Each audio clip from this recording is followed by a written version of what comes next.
Bagaimana mungkin Neng memaksakan keyakinan untuk sesuatu yang orang lain tidak yakin tentang kebenaran itu? Kita melihat secara dohir, bukan melihat secara kebatinan mereka.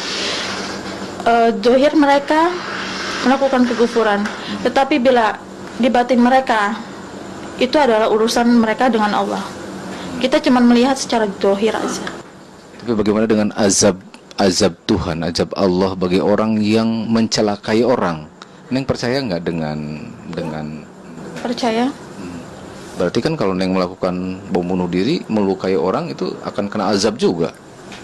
Ini bukan bom bunuh diri secara saya putus asa pingin mengakhiri hidup saya, bukan. Tetapi bom bunuh diri ini yang istilahnya istishadi ini adalah untuk menggapai ridha Allah dan mendapatkan keutamaan jihad fisabilillah. Yang Neng yakini itu istihadiah kebanyakan ulama atau sedikit-sedikit yang masuk di dalam pemahaman Neng? Misalnya, mayoritas ulama itu tidak membenarkan yang namanya bom bunuh diri, hanya sedikit aja. Tetapi kenapa mengambil yang sedikit, tidak yang mayoritas ulama di dunia ya, jangan dengan Indonesia aja gitu. Karena ini adalah jalan Al-Ghurabah. Jalan Al-Ghurabah adalah jalan orang-orang yang asing. Saya tidak merasa terhina menjadi orang asing. Saya bangga menjadi orang asing ini. Agrobah, jalan orang-orang asing. Asing dalam pemahaman agama, asing dalam Islam berawal dari agama asing dan akan berakhir menjadi agama asing juga. Dan menurut siapa? ini sudah ada dari dulunya juga, di dalam hadis juga sudah ada. Hadis yang diriwayatkan oleh masih hafal nih? Maksudnya itu jalan ini akan menjadi asing. Dari awal Rasulullah menjadi asing kan? Islam itu datang dengan keasingannya. Dan sekarang pun semakin lama, semakin akhir zaman semakin asing. Ya. Tapi kan Islam memahami apa disebut dengan goib, ajaran-ajaran yang lahir secara goib, misalnya yang diyakini sebagai keyakinan. Misalnya sesuatu yang tidak bisa kita tempuh dengan akal, itu kan goib ya. Dan dalam Islam itu ada. Misalnya beginilah, kita yakin hidup setelah kita mati, itu kan goib. Tapi kita percaya dan yakin, itu kan tidak bisa dijangkau dengan akal. Nah, kalau Islam tadi yang Neng sampaikan kemudian asing, itu kan satu proses di mana penyebarannya yang disampaikan oleh Rasulullah memang bertahap, bukan karena asingnya, tetapi karena proses itu kan.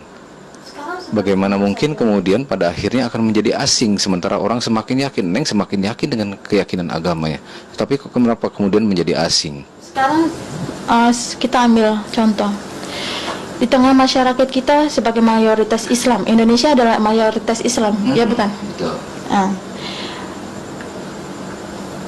Mayoritas Islam, apakah mereka semua melakukan sholat? Kita nggak tahu. Apakah mereka bercadar?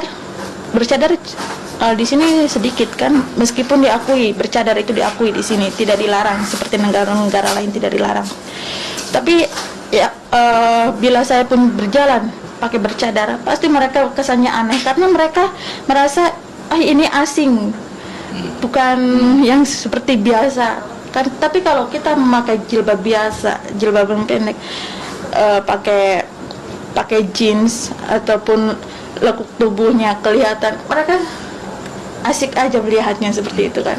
Neng, pertanyaan saya, untuk urusan-urusan yang akliyah dan nakliyah, akidah dan keyakinan, itu hablum minallah atau hablum minannas? Untuk keyakinan hablum minallah. Kalau mereka yakin tidak bercadar, kenapa kemudian kita sebagai yang meyakini cadar itu yang terbaik harus memaksakan kepada orang lain gitu? Kita tidak memaksakan, tetapi bila melihat orang yang bercadar, mereka akan merasa aneh. Ya kan, kebanyakan mayoritas tapi merasa aneh melihat bercadar. Oke, Neng kembali ke soal AA nih ya. Seberapa lama Neng prosesnya Neng yang menawarkan dulu tadi ya, lalu kemudian disambut oleh AA untuk menjadi orang mengambil bom lah, apapun istilah Neng yang lakukan. Seberapa lama Neng yakin, Teteh yakin menjadi seorang yang membawa bom untuk diledakkan yang akan mencelakai diri sendiri dan orang lain?